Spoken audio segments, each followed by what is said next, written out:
Entonces, la resolución de un enigma es parecida, ¿se acuerdan al ejemplo que yo les había dado en el audio anterior? Al ejemplo de carga teórica de la observación.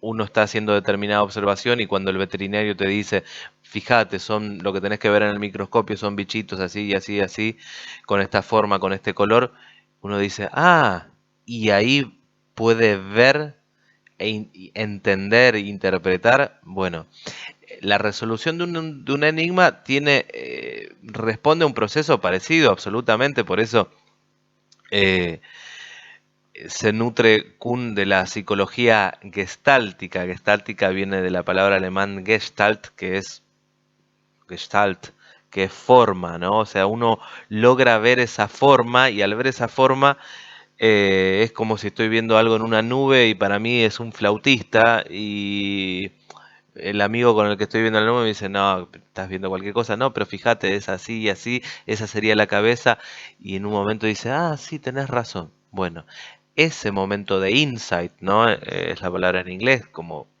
de revelación, ese momento de eureka, es el momento de resolución de un enigma. Como en la película aparece en un momento que Don Francis está en el pizarrón, le dice, todo encaja, ¿no? It all fits, todo encaja, todo encaja. Ese es el momento de insight, ¿no? Al final, bueno, esa idea de Don Francis no era del todo correcta, pero bien, ¿qué es lo que sucede? El científico en su tarea cotidiana resuelve enigmas. ¿Qué es lo que pasa? En muchísimos casos, los enigmas se resisten a ser resueltos. En la película también vimos que esta nueva enfermedad desafiaba todo el conocimiento vigente. No se había visto nunca una enfermedad tan violenta que deprimiera el sistema inmunológico en forma tan grave, tan rápida y tan grave, y que hiciera que personas sanas terminaran muriendo al cabo del poco tiempo. Eh, Esto era literalmente un rompecabezas. Estamos viendo que en este sentido lo que Kuhn describe parece ser bastante fiel a la realidad, por lo menos a la realidad que muestra la película. Bueno, entonces, ¿qué pasa?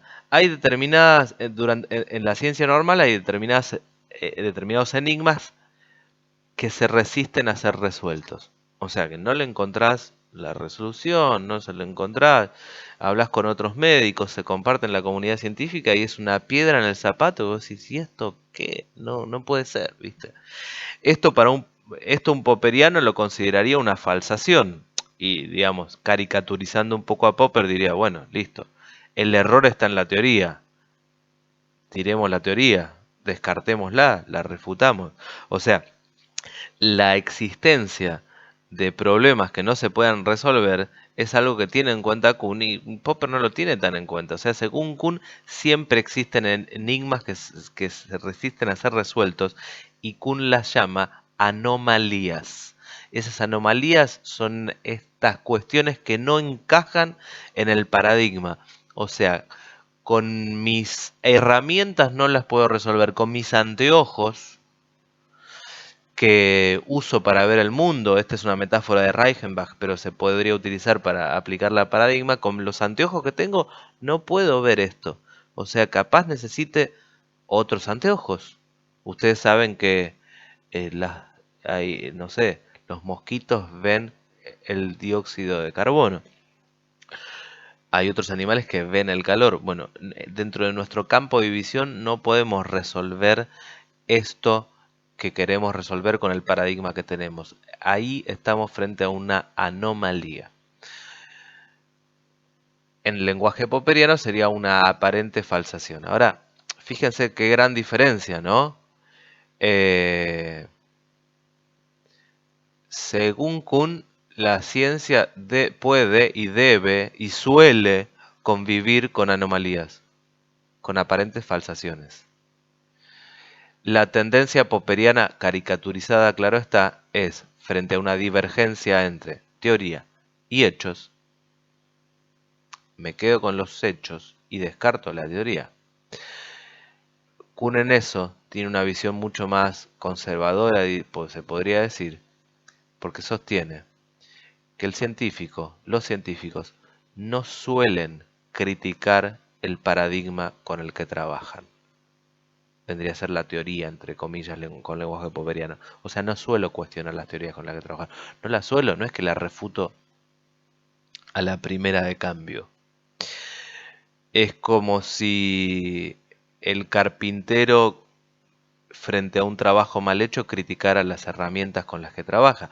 Ustedes contratan un carpintero para hacer un mueble a medida en su casa.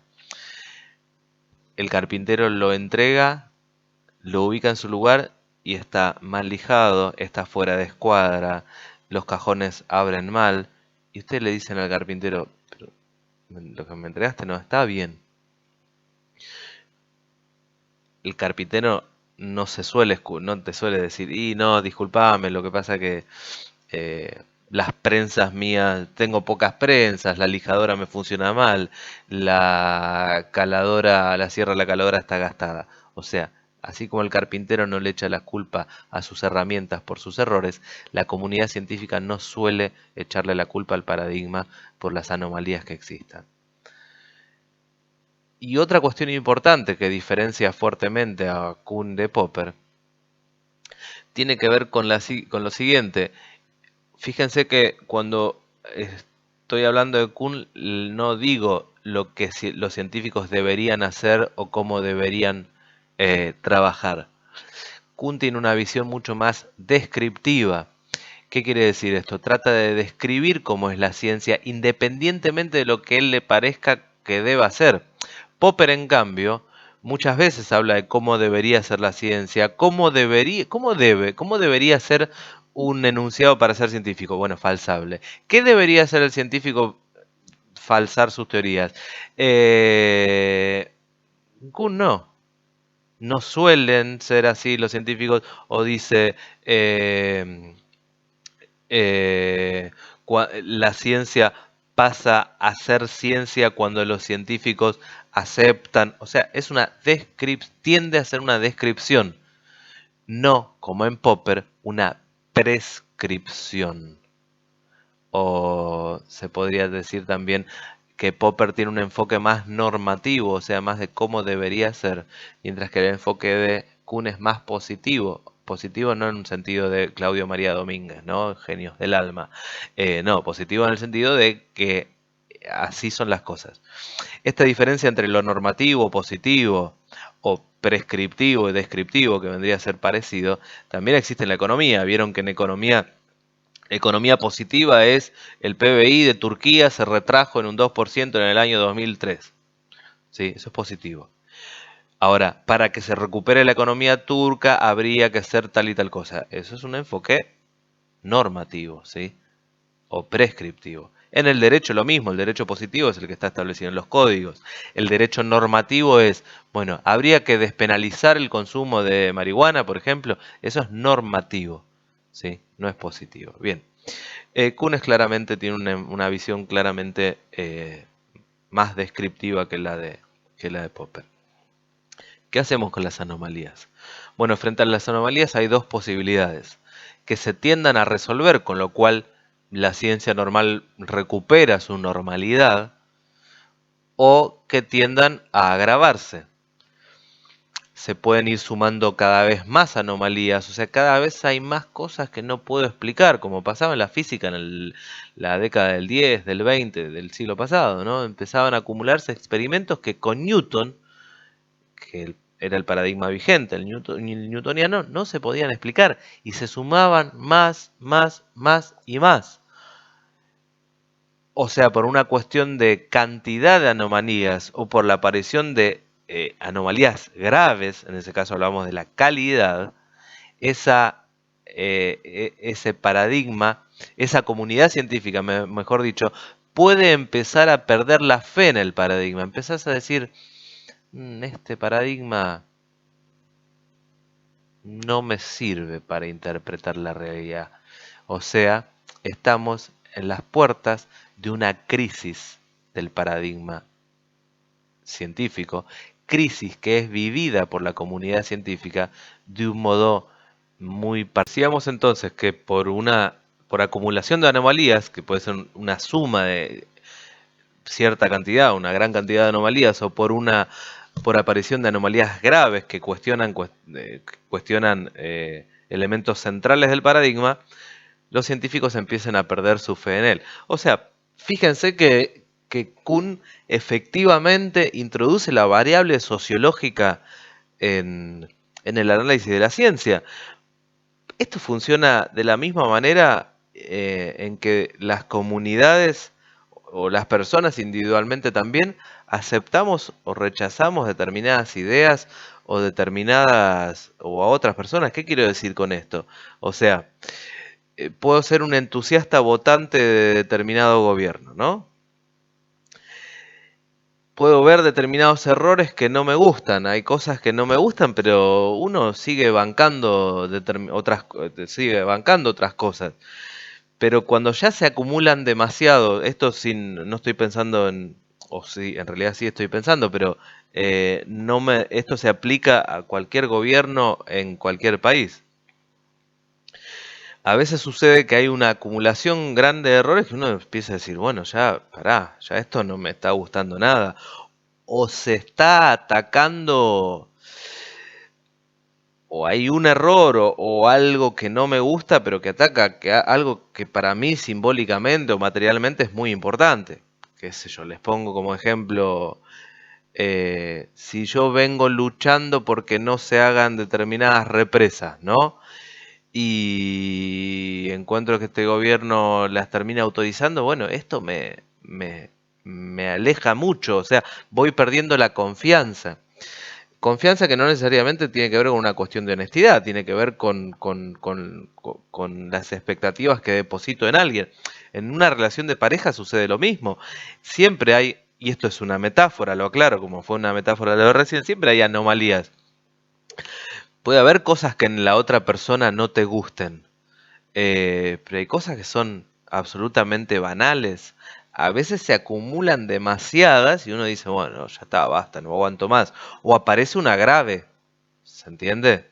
Aparece una grave y uno ya decide distanciarse porque pierde su fe, su confianza en el otro. Bueno, fíjense que Kuhn, en este sentido, pareciera ser bastante fiel a cómo nos manejamos los seres humanos en nuestras relaciones y en relación, como decía antes, a determinadas ideas eh, con la política o con ideologías. La religión también sucede lo mismo. Muchos de ustedes habrán vivido quizá una crisis eh, religiosa. Y fíjense, estos dos ejemplos que yo puse, no los puse de modo caprichoso. Cuando, como verán, se produce una crisis en el paradigma,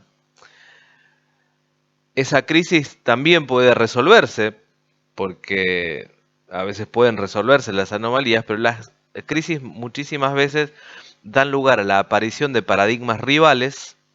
Hay otro paradigma que no contiene las anomalías que contiene el actual. Ya hay algunos científicos que empiezan a ver ese otro paradigma con buenos ojos. Fíjense. Y la aparición de un paradigma rival lo que hace muchas veces es precipitar la crisis. Estás en crisis de pareja, aparece un tercero y se precipita la crisis en muchísimas ocasiones. Entonces, eh, ¿qué queremos decir con esto? La crisis del paradigma es una crisis de confianza que es vivida por la comunidad de modo muy profundo.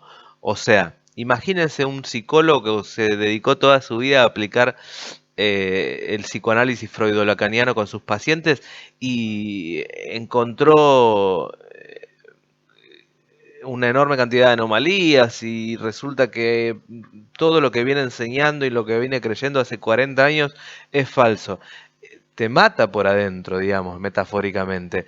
Wolfgang Pauli, físico de principios del siglo pasado, decía, en este momento de la física estaba viviendo una crisis muy profunda después de los descubrimientos especialmente de Einstein. Dice, en este momento hubiera preferido no haber escuchado nunca hablar de física y haberme dedicado a ser actor de cine. ¿Pero por qué? Porque así lo siente, como una enorme inseguridad profesional, siente la crisis el científico. ¿Cómo se resuelve? Bueno, se puede resolver por resolución de anomalías, o sea, podemos volver a una etapa anterior, pero normalmente o comúnmente desemboca en una profundización que puede dar lugar a una revolución científica. ¿Qué es la revolución científica? La revolución científica es el reemplazo de un viejo paradigma por un nuevo paradigma que ordena la comunidad científica y que da lugar a un comienzo de una nueva ciencia normal completamente diferente. Vamos a ver luego lo de completamente diferente. Pero lo que quiero decir, fíjense que pusimos ejemplos de política y de religión.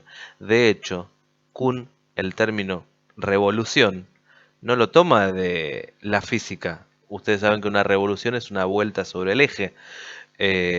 Es un término físico que luego se aplicó a la Revolución Francesa, a la Revolución Rusa, o sea, luego se aplicó a las ciencias sociales. Viniendo Kuhn de la física, uno tendría a pensar, no, él lo toma de la política, porque él ve muchos elementos comunes entre las revoluciones políticas y las revoluciones científicas, en el sentido de un cambio drástico, profundo, que pone de patas para arriba el orden anterior.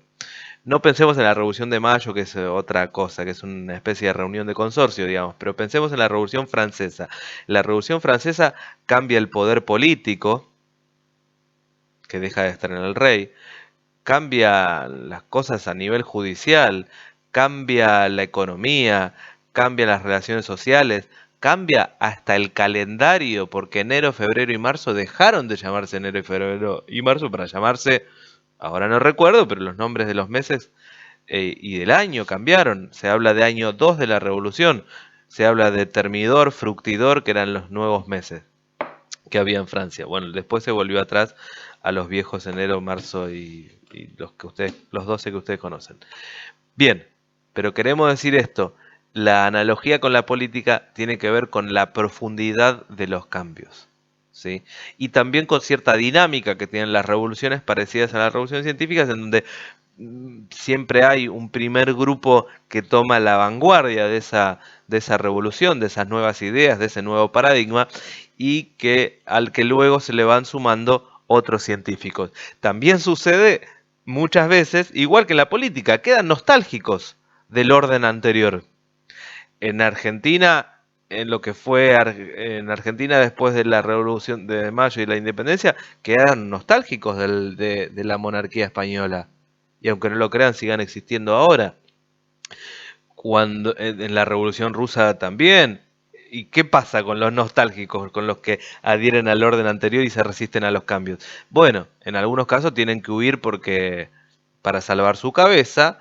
En la ciencia no es tan así, pero según dice Kuhn, terminan recluidos en los departamentos de filosofía de las universidades, bueno, lo cual no sé si habla bien o mal de los filósofos, pero es una realidad que Kuhn describe. En fin, la metáfora política más o menos está explicada. También una metáfora religiosa, cuando Kuhn dice que Kuhn compara al cambio de paradigma con una conversión religiosa. Una conversión religiosa, ustedes saben lo que es, o sea, es el judío que se convierte en cristiano, el cristiano que se convierte en musulmán, o bueno, hay una infinidad de cambios posibles, o que abandona completamente las religiones. ¿En qué sentido, digamos? Es comparable el cambio de paradigma con una conversión religiosa. En el sentido que se compara el cambio de paradigma con una conversión religiosa, eh, ¿por qué, digamos? O sea, porque el cambio de paradigma no se da por variables completamente racionales, ¿no? Fíjense, digamos, qué pensaría Popper al respecto, ¿no? De hecho, ¿qué pensaba? Y después vamos a hablar de las críticas que se le hacen a Kuhn. ¿Qué quiere decir esto? O sea, cuando piensen en que ustedes quieren cambiar el celular o comprarse un auto, uno cuando toma este tipo de decisión, hay gente de diferente tipo, digamos, ¿no? Pero hay quien hace una evaluación racional, pone pros y contras, ¿no? Entonces dice, bueno, yo necesito un auto que consuma poco, que sea fácil de estacionar, que no sea fácil de volver a vender. eh, Y hay quien dice, no, a mí me gusta el Dodge Polara, qué sé yo, que es un auto de los 70 enorme. No es muy racional comprarse un Dodge Polara para la ciudad. Pero bueno, es lo que te gusta. O sea, esa sería una forma no racional. Cuando uno cambia de religión tampoco lo hace de la misma manera. O sea, no es que uno dice, che, la verdad que no me cierra más el catolicismo. A ver, ¿qué religiones tenemos? Se pone a buscar en Wikipedia y dice, la verdad que me encantaría ser zoroastrista. Porque bueno, uno no hace una evaluación racional en una tabla Excel a ver qué religión le conviene y se va a convertir. Es un proceso que te da de a poco, es un proceso de como de desenamoramiento y que a veces se da al mismo tiempo en que uno se va enamorando de otra idea o de otra visión del mundo. Bueno, pasa algo parecido. No es del todo racional el cambio de paradigma de la misma manera que una conversión religiosa. Bueno, hay cuestiones que son importantes en Kuhn. Igual les hago una aclaración importante que se aplica a todos los autores en general, pero en particular a Kuhn más aún. Cuando los autores muchas veces van cambiando sus ideas a lo largo de su vida intelectual. Uno a veces elige determinado periodo histórico para enseñar y que no necesariamente refleja toda la trayectoria intelectual. ¿Se entiende lo que estamos diciendo? O sea, eh, Kuhn y todos los autores muchas veces reformulan ideas previas porque presentan una idea, les critican, se las critican o no se o consideran que no fueron bien interpretados y le dan otra vuelta de tuerca. Bueno, eso también sucedió con Kuhn. Pero hay una idea eh, que Kuhn reformula, pero es una idea bastante fuerte en Kuhn, que es la idea de inconmensurabilidad de los paradigmas. Inconmensurabilidad. Según Kuhn, los paradigmas son inconmensurables. Esto quiere decir, inconmensurable, mensura, vieron, un agrimensor mide, o sea que no existe un parámetro para medirlos. ¿Qué quiere decir esto? Si yo no tengo un parámetro para medirlos, no tengo un parámetro para comparar. O sea, nosotros podemos decir que, siguiendo con la metáfora de autos, el Ford Fairlane es más largo que el Ford Falcon porque existe un parámetro que se llama metro, que me dice, este mide 5 metros 27 y este mide 4 metros 82. Si no tengo este elemento común que se llama metro, no puedo comparar y decir, por lo tanto, que el nuevo paradigma sea mejor que el paradigma anterior. Esto nos puede hacer ruido porque va muy a contrapelo a la visión de la ciencia que uno suele tener y que vimos en la primera parte de la materia. O sea, si no podemos decir que el nuevo paradigma es mejor que el anterior, surgen varias preguntas. Bueno, ¿para qué cambiaste de paradigma? Y la otra pregunta importantísima es, bueno, entonces no hay progreso de la ciencia. Si el nuevo paradigma no es mejor al paradigma anterior, no hay progreso de la ciencia. ¿No hay progreso de la ciencia? Es la pregunta. Y volvamos a esto de inconmensurabilidad.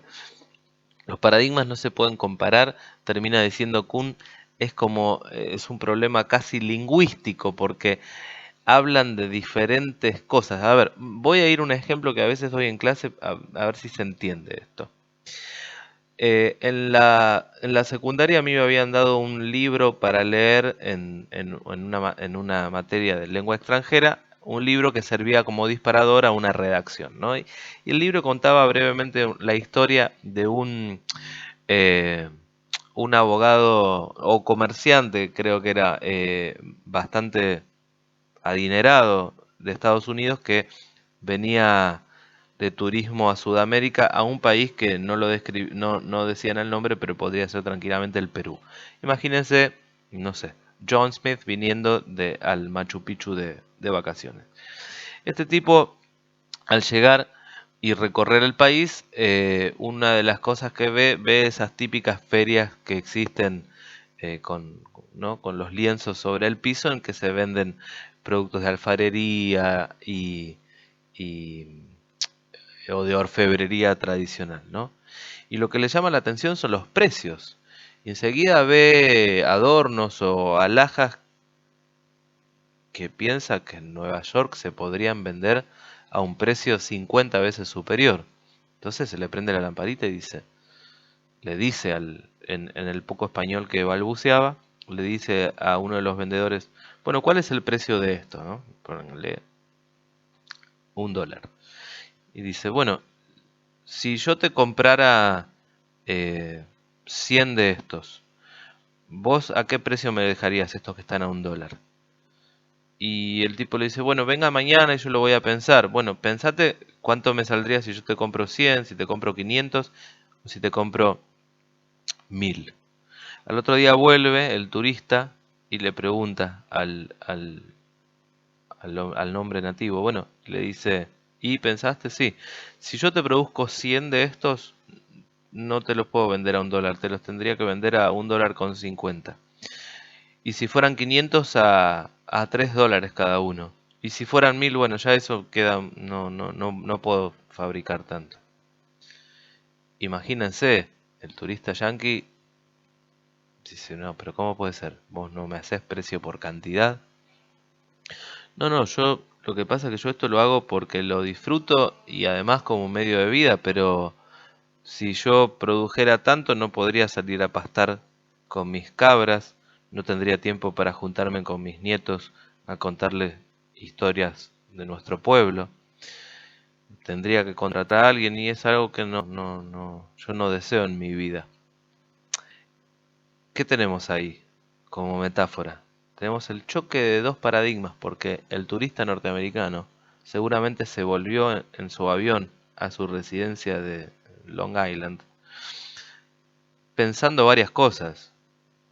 Posiblemente haya pensado, estos tipos van a ser pobres toda la vida. Con razón, los países sudamericanos son pobres. Y se lo merecen, porque no tienen, se lo merecen o no, capaz piensa, no tienen mentalidad empresarial. Y quizá el nativo puede haber pensado, pobre hombre, no disfruta de la vida porque vino de vacaciones acá a disfrutar de la naturaleza y de la arquitectura o de lo que vaya, o de días de descanso, y terminó pensando en trabajo. O sea, esto lo pongo como ejemplo de dos visiones del mundo completamente distintas que no son comparables en el sentido de que ustedes podrían decir es mejor la visión del millonario de Long Island que la del nativo de los Andes peruanos. Es mejor, es peor. ¿Se podría decir esto? Son diferentes. Y esta metáfora la uso para ilustrar la idea de inconmensurabilidad de los paradigmas. Los paradigmas no son ni mejores ni peores, son diferentes y en cierto punto, y esta es la cuestión, incomparables.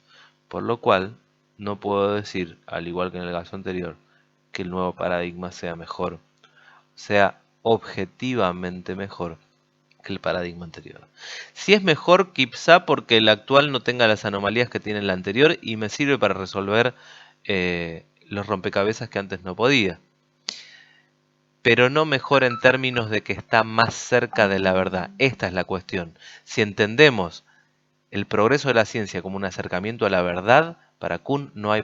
Bien, pasando a algunas observaciones y críticas que se le hacen a Kuhn como para hacer el cierre de este audio, fíjense que algo que parece chocar bastante con lo que se viene viendo hasta ahora en la materia son estas dos cuestiones que mencionamos recién de la inconmensurabilidad de los paradigmas, que se podría traducir en decir que es la incomparabilidad de las visiones, ¿no? La incomparabilidad de las teorías. Si bien cuando hablamos de Kuhn no hablamos de teorías porque para algo es que él desarrolla el término paradigma, y de esta idea que les decía recién, que les comentaba recién, de que si entendemos el progreso de la ciencia como un acercamiento en la verdad, que es claramente la idea de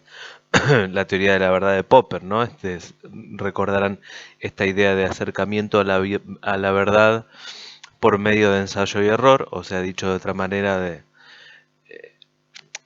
formulación de hipótesis y su posterior refutación. Bueno, nada de esto está presente en Kuhn, y es más, digamos, retomando algunas cuestiones que vimos en Popper en metodología, en el texto de tolerancia y responsabilidad intelectual, esto en metodología, los de IPC van a tener que leer este texto en unos días, recordarán la crítica que le formula Popper al relativismo. Él dice que el relativismo es aquella corriente que considera que no hay una verdad objetiva, o sea que la verdad depende de diferentes factores. Bueno, en este caso, fíjense que si bien Kuhn no lo pone en estos términos, pero pareciera ser que la verdad depende de lo establecido, de lo decidido colectivamente por la comunidad científica.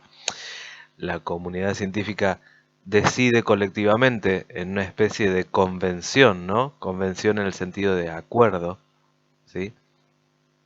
La aceptación de determinadas reglas comunes y pasa a convertirse en una ciencia normal, esa disciplina que era una preciencia. La comunidad científica empieza a perder la fe, la confianza en determinado paradigma, bueno, y se entiende, o sea, no es, no es una comparación objetiva con la realidad externa la que hace que un paradigma sea dejado de lado. O sea, los errores del paradigma, en todo caso, están mediados por una decisión colectiva de la comunidad, que es la que, en definitiva, decide en forma implícita en muchos casos que se deja de lado determinado paradigma, ¿no? Dijimos que además los paradigmas, según Kuhn, son inconmensurables. Kuhn más tarde en su obra termina refinando este concepto. Yo les había puesto como el ejemplo del turista norteamericano y el nativo del altiplano, en que no había posibilidad no había comunicación posible. Esa sería la inconmensurabilidad. Bueno, Kuhn al final o Kuhn más tarde termina limitando, reduciendo esta cuestión de la inconmensurabilidad a una cuestión lingüística. O sea, sería que la física relativista no es comparable con la física newtoniana porque tiene conceptos distintos, entonces no podemos, es muy difícil compararlas porque no tenemos estos parámetros comunes que tendrían que ver con un vocabulario, con un diccionario común. Ahora, ¿qué es lo que pasa? Los problemas de inconmensurabilidad o de incomunicación, imaginémonos, entre un chino de la China rural y nosotros que vivimos en el partido de San Martín, en Argentina, se podrían solucionar. ¿De qué manera se podrían solucionar? Se podrían solucionar con un tercero que entienda los dos idiomas y nos haga de intérprete, o se podría traducir a partir del bilingüismo de alguno de nosotros dos. El bilingüismo o la traducción de términos terminaría entonces, y esto no es del todo una metáfora, terminaría entonces haciendo posible la comparación entre dos paradigmas. Todo esto no invalida lo que dije hace un rato, que tiene que ver con esta idea de progreso, no como un acercamiento a la verdad. En todo caso, habría un proceso acumulativo, o sea, cuando estoy en la ciencia normal, hay un progreso acumulativo en el que, digamos, si lo graficáramos, se graficaría como una escalerita que va subiendo en la acumulación de conocimiento, pero la revolución produce una ruptura total y un comienzo desde cero. Con lo cual, en una línea de tiempo habría como sus progresos en escalerita marcados por una disrupción que produce la revolución científica y que no es acumulativo con el conocimiento anterior por esto mismo. Los paradigmas científicos son inconmensurables. Bien, algunas otras críticas que se le formulan también tiene que ver con el peso relativamente pequeño o ausente que le da, si se quiere, a uno de al principal motor de la ciencia y del conocimiento moderno, que es la racionalidad. Fíjense que cuando se compara la revolución científica o la crisis del paradigma con cuestiones casi sentimentales o ligadas a lo religioso, yo les puse el ejemplo de, de que el cambio de paradigma no estaba guiado enteramente por cuestiones racionales y demás, es algo también muy criticado. Imagínense que pensaría un Popper al respecto, y que de hecho que pensaba, porque bueno, justamente la ciencia se ha caracterizado como aquella disciplina que se guía por cuestiones racionales, diferente al sentido común o a otros ámbitos del conocimiento, y del conocimiento y de la vida. Bueno, en definitiva, sí podemos decir que Kuhn fue un revolucionario en el sentido de romper, tirar el tablero de la vieja filosofía de la ciencia, o sea, de la visión tradicional de la ciencia, insertándole variables que tienen que ver con la psicología social y la sociología. En este sentido, quizá, y esto es una interpretación mía y no de ninguna manera ustedes tienen que opinar lo mismo, hay un elemento novedoso en Kuhn y valioso que tiene que ver con esto, ¿no? O sea, con lo que les decía, con tener en cuenta a la ciencia como una actividad con sujeto y como una actividad humana y en tanto humana ligada y regida por, eh, si se quiere, si se me permite, reglas y leyes del comportamiento humano. Pero bueno, como todo rupturista, ha generado también resistencia por parte de muchos que lo han criticado con mucha vehemencia. Después en clase, si tenemos la oportunidad, desarrollaremos un poquito más y veremos que no necesariamente el enfoque de Kuhn es incompatible con un enfoque popperiano, digamos. Yo creo que aportan visiones completamente distintas, pero no necesariamente, una no invalida necesariamente la otra. Bien, fueron varios audios que los voy a unir en uno mismo. Después vendrán otros de acá a unos días con respecto a Imre Lakatos, que es otro de los autores que vemos y es otro representante de la filosofía de los nuevos epistemólogos, que abreva no solo en Kuhn, sino también en Popper.